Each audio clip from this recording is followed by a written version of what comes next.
Les habla su hermana María Lebrón y les extiendo a todos un afectuoso saludo y la invitación para que junto a mí estudiemos los capítulos 16 y 17 del libro deseado de todas las gentes. Pero antes, invoquemos la presencia de nuestro Dios. Padre amado que estás en los cielos, alabamos y glorificamos tu nombre.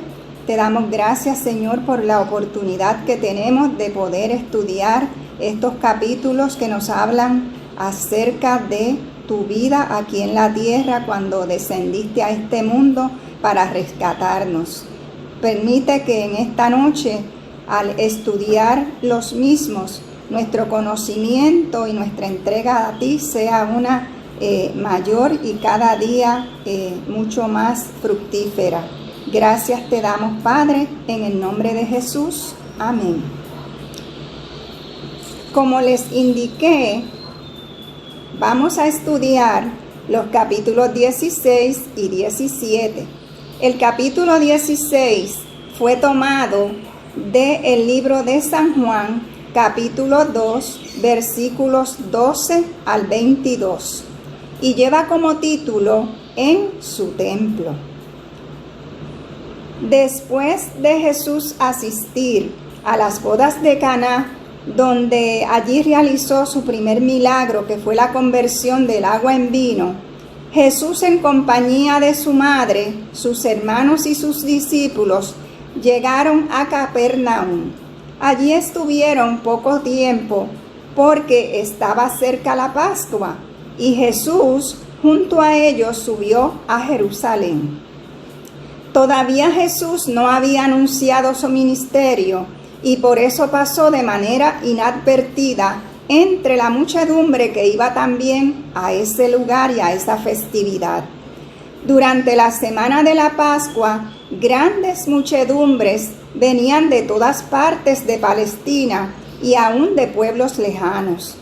Los atrios del templo se llenaban de una multitud, dice el libro, promiscua, es decir, una multitud confusa e indiferente hacia el verdadero significado de aquel evento.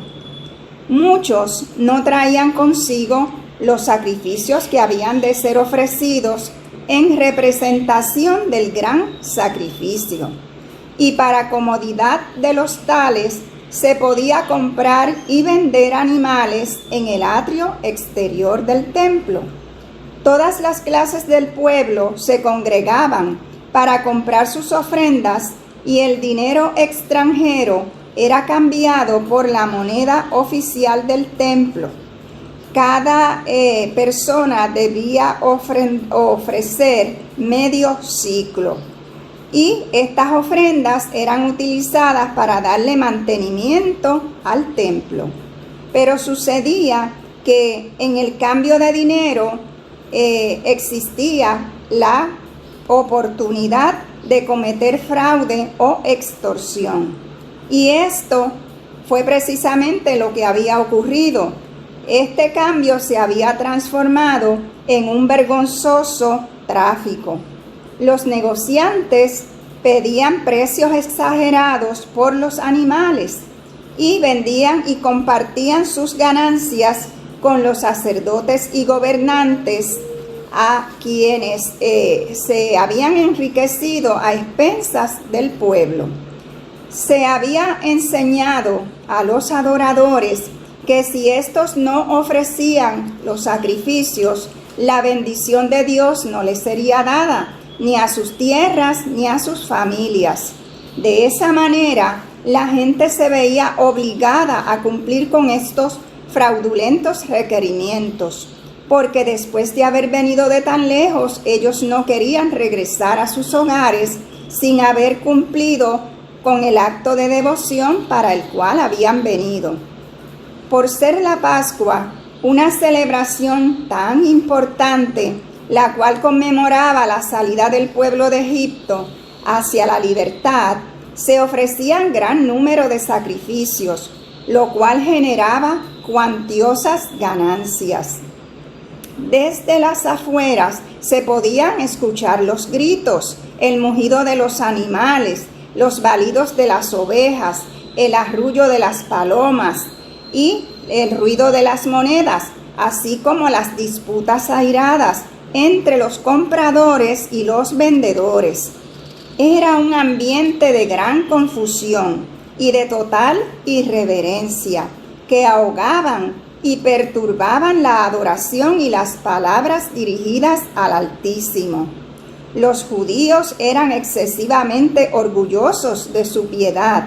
Ellos se regocijaban de su templo y consideraban como blasfemia cualquier ofensa o palabra pronunciada contra él. Ellos eran muy rigurosos en el cumplimiento de las ceremonias relacionadas con el templo, pero el amor al dinero había prevalecido sobre sus escrúpulos. Los judíos conocían la orden dada por Dios acerca de cómo debía ser considerado cualquier lugar donde su presencia se manifestase. Así lo hizo saber Dios a Moisés en la antigüedad. Por lo tanto, el templo y sus dependencias debieran haberse considerado lugares sagrados, lo cual sigue siendo cierto hoy. Pero en la lucha para obtener ganancias, todo esto se perdió de vista y los corazones de los que eran llamados a ser representantes de Dios ante la nación se habían endurecido por causa de su avaricia. Muchos de los que acudían al templo eran pobres. Allí estaban los ciegos, los cojos, los sordos, los que no podían caminar. Y ellos, con profundo pesar, veían cómo aquellos que debían haber sido sus ayudadores no tenían ni una pizca de compasión y de simpatía ante sus súplicas. Sus sufrimientos no despertaban en los corazones de ellos la piedad y el amor que Dios demandaba. Así, en esta escena, Jesús entró al templo. Con su mirada Jesús abarcó toda aquella escena. Vio la angustia reflejada en el rostro de los pobres que pensaban que por no tener dinero para comprar aquellas ofrendas, sus pecados no serían perdonados. Vio el atrio exterior de su templo convertido en un tráfico profano y el recinto sagrado convertido en una vasta plaza de mercado. Los adoradores ofrecían sus sacrificios sin comprender su significado, el cual era un símbolo del único sacrificio perfecto. Cristo vio que no había ningún vínculo entre los sacerdotes y Dios que los uniera. Cristo, el unigénito Hijo de Dios que había descendido del cielo para ofrecerse como el verdadero Cordero Pascual que daría su vida para perdonar los pecados de los habitantes de este mundo impío, estaba de pie ante ellos, sin que ellos se diesen cuenta. Así, con mirada escrutadora y profética, Jesús abarcó toda la escena y se proyectó hacia el futuro, hacia los años, hacia las edades y hacia los siglos. Vio cómo los sacerdotes y gobernantes privarían a los pobres de su derecho y prohibirían que el evangelio se predicase a los menesterosos. Jesús vio cómo el amor de Dios sería ocultado de los pecadores y los hombres traficarían con su gracia. Y al contemplar aquella escena, la indignación, la autoridad y el poder se expresaron en su semblante. Imagine que usted y yo hubiésemos estado en aquel lugar en ese momento. De repente, la atención de la gente fue atraída hacia él. Los ojos de los que se dedicaban al tráfico profano se clavaron en su rostro.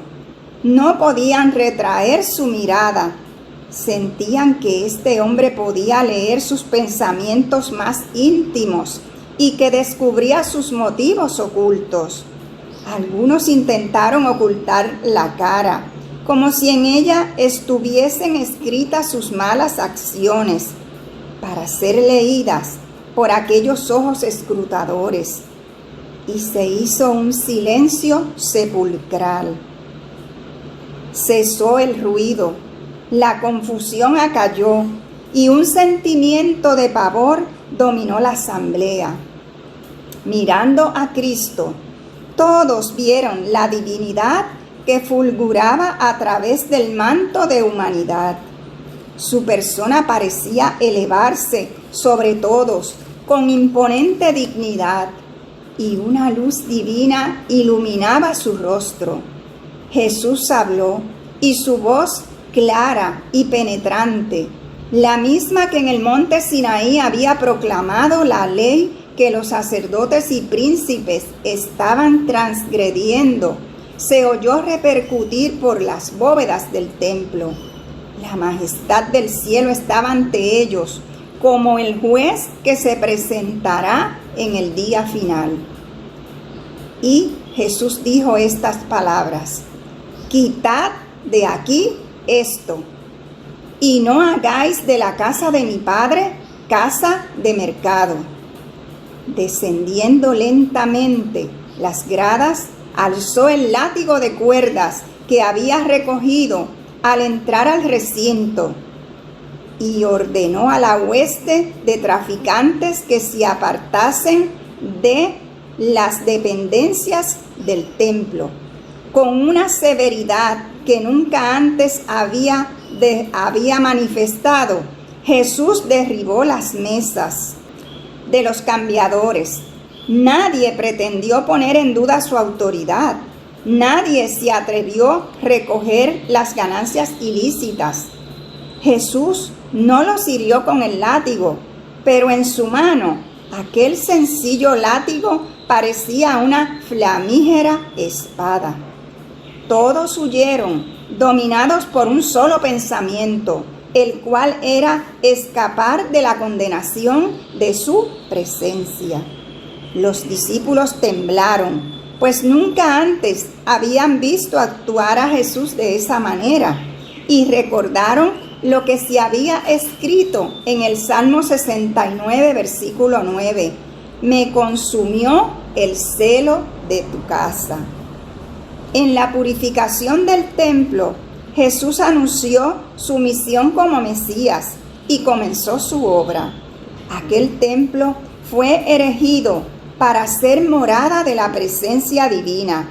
Así también, el propósito de Dios había sido que todo ser creado fuese un templo para que Dios habitase en él. Así lo dijo el apóstol Pablo en 1 Corintios 6:19. ¿O ignoráis que vuestro cuerpo es templo del Espíritu Santo que está en vosotros, el cual tenéis de Dios y que no sois vuestros? Si nosotros estuviésemos conscientes de lo que significa el templo, el lugar donde nos congregamos para realizar nuestros cultos y otras actividades religiosas, su valor, su santidad y significado, cuán diferente sería nuestra conducta en ese lugar. Y no solo Jesús se refería al templo físico, al edificio o la casa que se dedica a Dios, sino a nuestro propio templo, el cuerpo que Dios nos dio. Pero a causa del pecado, la humanidad ha dejado de ser el templo de Dios. Ensombrecido y contaminado por el pecado, el corazón del hombre no revela la gloria del ser divino, pero por la encarnación del Hijo de Dios se cumple el propósito del cielo. Dios mora en la humanidad, que lo acepta como su Salvador y Redentor, y mediante su gracia salvadora el corazón del hombre vuelve a ser un templo para Dios. ¡Qué maravillosa gracia! Dios quería que el templo de Jerusalén fuese un testimonio continuo del alto destino ofrecido a cada alma. Pero los judíos no habían comprendido el significado del edificio que ellos consideraban con tanto orgullo. ¿Acaso nosotros hoy estaremos actuando como ellos y le demos más importancia al edificio y a las actividades, programas o ceremonias que al que está en el templo? Ellos no se entregaban a sí mismos para ser santuarios del Espíritu Santo. Los atrios del templo de Jerusalén, llenos del tráfico de un tumulto profano, representan con demasiada exactitud el templo del corazón, contaminado por la presencia de las pasiones sensuales, la avaricia, los celos, la falta de amor y los pensamientos profanos. Así como Jesús limpió el templo de la presencia de los compradores y de los vendedores, también puede limpiar nuestros corazones de la contaminación del pecado. Él puede quitar los malos hábitos, Él puede quitar el egoísmo, la falta de fe y la caridad, y todo aquello que corrompe el alma. Porque Jesús es como fuego purificador y como jabón que saca toda suciedad. Él mata todos los virus y bacterias que penetran todo tipo de superficies, porque Jesús es la vacuna que nos protege del virus mortal del pecado. Pero ¿saben qué? Jesús no forzará a ninguno que no quiera ser purificado. Los sacerdotes no quisieron arrepentirse, aunque reconocían que eran culpables de extorsión en su trato con la gente. Ellos odiaban a Cristo porque Él podía discernir sus pensamientos. Se sentían humillados y resolvieron desafiarle acerca del poder por el cual los había echado del templo. Pero los menesterosos y los enfermos, ellos no huyeron, sino más bien se acercaron a Él y le decían: Maestro, bendíceme. Todos los que con humildad y fe se acerquen a Jesús recibirán su atención, y sus corazones cargados y angustiados serán sanados y llenos de gratitud y de gozo. Si nosotros reconocemos nuestra necesidad de ser llenados de su presencia y abrimos la puerta de nuestro corazón, su presencia limpiará el alma y los malos hábitos y nos habilitará para ser templos en los cuales el Espíritu Santo pueda habitar. Que así sea, es mi deseo y mi oración. Ahora vamos a pasar al próximo capítulo. El título de este capítulo es Nicodemo y está tomado del Evangelio de San Juan, capítulo 3, versículos 1 al 17. Y nos habla acerca de Nicodemo. ¿Quién era Nicodemo? Dice el capítulo que Nicodemo era un hombre muy instruido o educado, el cual poseía talentos extraordinarios. Era un miembro importante del Concilio Nacional, siendo además un hombre rico, sabio y honrado. Como muchos, Nicodemo había sido conmovido por las enseñanzas de Jesús y se sentía extrañablemente atraído por el humilde Nazareno. Cuando los sacerdotes y gobernantes, motivados por el odio hacia Jesús, después de que Jesús los echara del templo, buscaban la forma de acallarlo y de terminar su obra.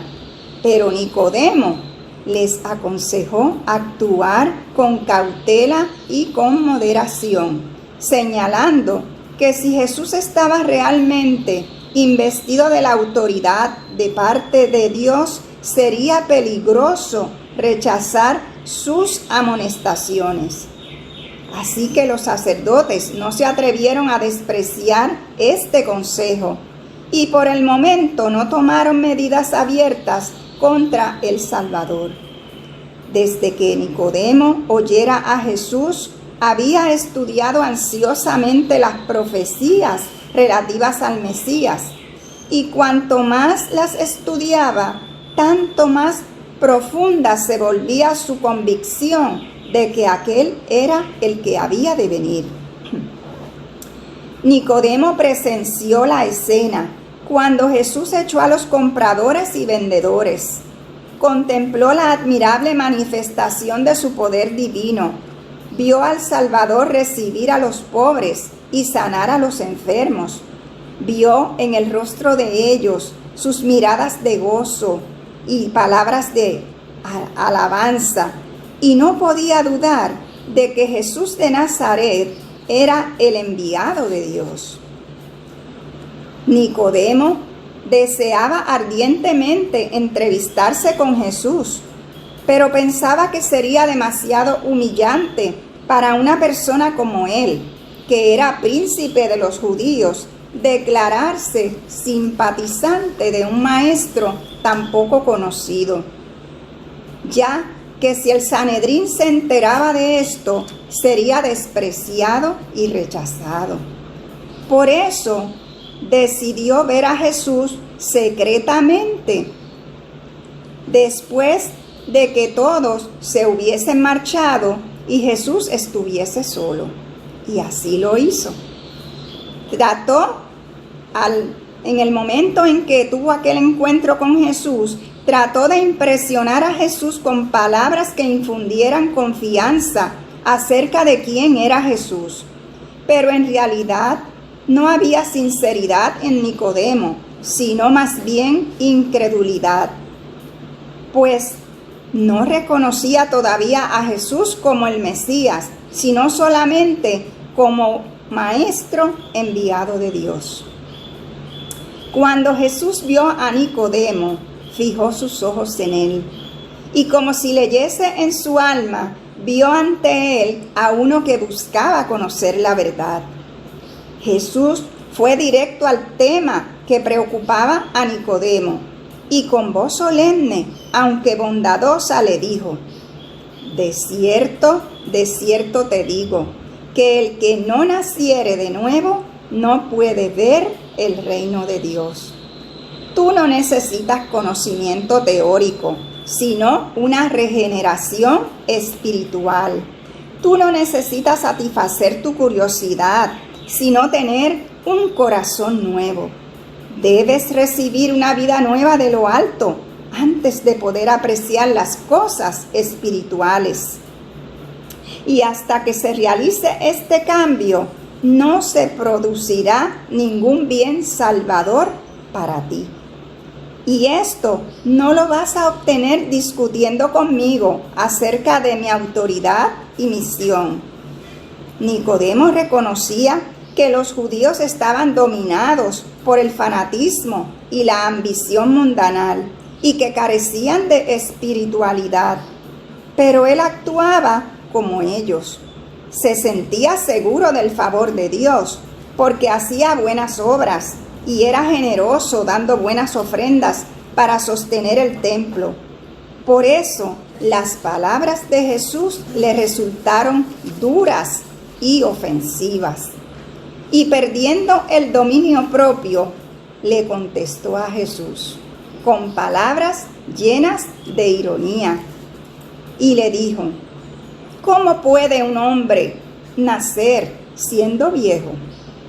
Esto demostró que como todo hombre que se encuentra en su estado natural pecaminoso, no recibe ni entiende las cosas espirituales de Dios, porque las cosas espirituales se disciernen como espiritualmente. Jesús, ante sus respuesta, en tono suave y tranquilo, le dice: de cierto te digo, que el que no naciere del agua y del Espíritu no puede entrar en el reino de Dios. Es decir, Jesús se refería al agua del bautismo. Es necesario bajar a las aguas del bautismo para dejar allí sepultada nuestra vieja naturaleza y como resultado recibir una nueva naturaleza, un nuevo corazón, renovado y transformado por el Espíritu de Dios. Al oír estas palabras, Nicodemo se convenció de que se hallaba ante la presencia de aquel cuya venida había sido predicha por Juan el Bautista. Jesús añadió: lo que es nacido de la carne, carne es, y lo que es nacido del Espíritu, Espíritu es. El cristiano necesita dejar morir al yo, la vieja naturaleza. Debe morir al pecado para poder recibir una vida enteramente nueva. Este cambio solo puede ser efectuado por la obra eficaz del Espíritu Santo, el cual actúa de manera invisible e inexplicable. Así como actúa el viento, actúa el Espíritu de Dios constantemente en el corazón del hombre. Poco a poco, tal vez inconscientemente, para quien recibe esas impresiones que tienden a traer el alma a Cristo. Pero esta convicción y este cambio se reciben a medida que estudiamos las Sagradas Escrituras con oración, pidiéndole al Señor que nos guíe y nos dirija para conocer cuál es su voluntad para nosotros. También se reciben estas impresiones cuando escuchamos mensajes inspirados por Dios. Y como resultado, repentinamente el Espíritu hace un llamado más directo. Y el alma que ha sido impresionada por el Espíritu Santo, entonces se entrega gozosamente a Jesús. Aunque no nos damos cuenta, esta entrega es el resultado de una larga y paciente intercesión del Espíritu de Dios. La obra del Espíritu Santo no se manifiesta con ruido o diciendo palabras que no se entienden como piensan algunos, sino de manera apacible, tranquila. ¿Qué ocurrió después de aquella entrevista de Nicodemo con Jesús?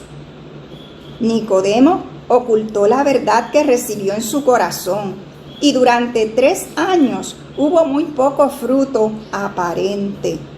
Pero cuando Jesús fue alzado en la cruz, Nicodemo recordó la enseñanza que recibiera en el Monte de los Olivos.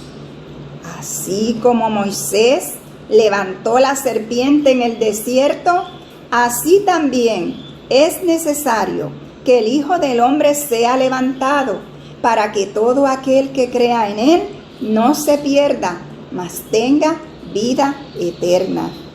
Y en ese momento de la crucifixión de Jesús, la luz de aquella entrevista secreta iluminó la cruz del Calvario. Y Nicodemo vio a Jesús, no a Jesús el hombre humilde con el cual habló aquella noche, sino al Redentor y Salvador del mundo. Desde aquel momento, Nicodemo dedicó sus riquezas a sostener la tierna iglesia que los judíos esperaban ver desaparecer a la muerte de Cristo. El que había sido cauteloso y lleno de dudas antes de la muerte de Cristo, se manifestó ahora tan firme como una roca. Nicodemo estimuló la fe de los discípulos y les proporcionó los recursos con los cuales llevar adelante la obra del Evangelio. Nicodemo quedó pobre en los bienes de este mundo, pero no le faltó la fe que había tenido al comienzo y como resultado de aquella entrevista nocturna con Jesús. Qué hermosa historia de conversión. Ahora la entiendo de una manera diferente a como lo había hecho anteriormente cuando la había leído. Espero que a ustedes también les haya llegado esta entrevista y el capítulo anterior a lo profundo de sus corazones, y que permita a Dios que cada uno de nosotros tomemos la decisión de seguir a Jesús y servirle como lo hizo Nicodemo. Que Dios les bendiga en esta noche, y antes de retirarme deseo tener una oración. Padre querido que estás en los cielos, alabamos y glorificamos tu nombre. Gracias te doy, Señor. Gracias porque tu palabra es hermosa. Ella nos revela tu carácter, nos revela, oh Dios, tu vida, tus obras y todo lo que hiciste al venir a este mundo para salvarnos. Ayúdanos a agradecer cada día por ese maravilloso regalo que es la salvación. Gracias, Señor, porque en ti hay salvación, en ti hay esperanza y en ti hay vida eterna. Guárdanos a cada uno de los que hemos estado en contacto con el estudio de estos capítulos y a todos nuestros seres amados, y que tu palabra sea llevada a cada rincón de este planeta para que todos conozcan que tú vienes pronto a buscar a tus hijos. Ayúdanos a estar preparados. En el nombre de Jesús te agradecemos todo. Amén.